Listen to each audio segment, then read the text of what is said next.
So, ito na nga. Hindi ko na napicturan yung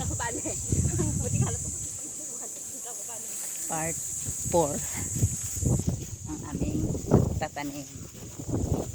Yan.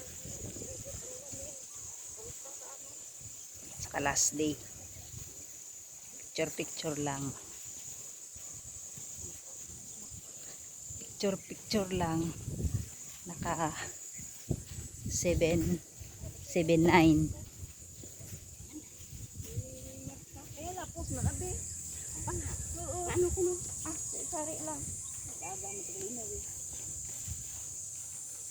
Sari lang na ginapos ba? Pabadin lang. Pabunlan na.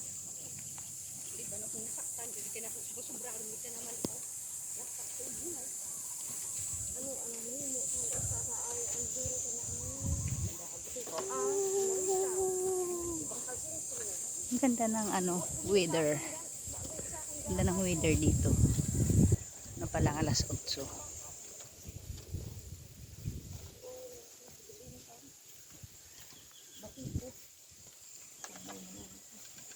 ano man ba? Kunting ano lang ito sa mundo mama.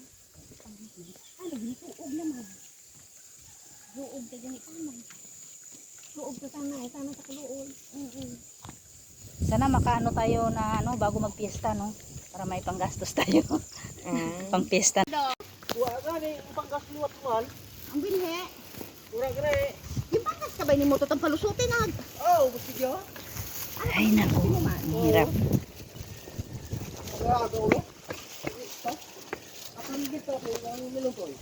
Pauwi na kami. Yan. Kasi ang project namin ngayon, magtanim ng kawayan. So, ha? Oh, talaga? Wow. Ilang sako ba yun? Ah? Wala na ba? Ubos na? Aw, kala ko meron pang Hindi yun, hindi sariwa yun, nabilad ko yun. Nabilad na. Marami nga kuha, sabi ko ayaw. Pero masarap yun na yung parang siya. Oo. Sa kawali na kahit tuyo na. Yung sanlag. Sanlag, oo. Diba?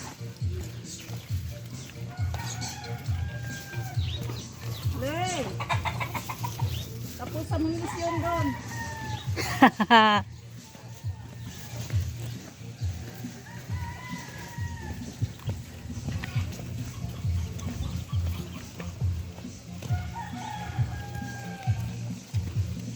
Ay. Sige na kasi may tugtog na.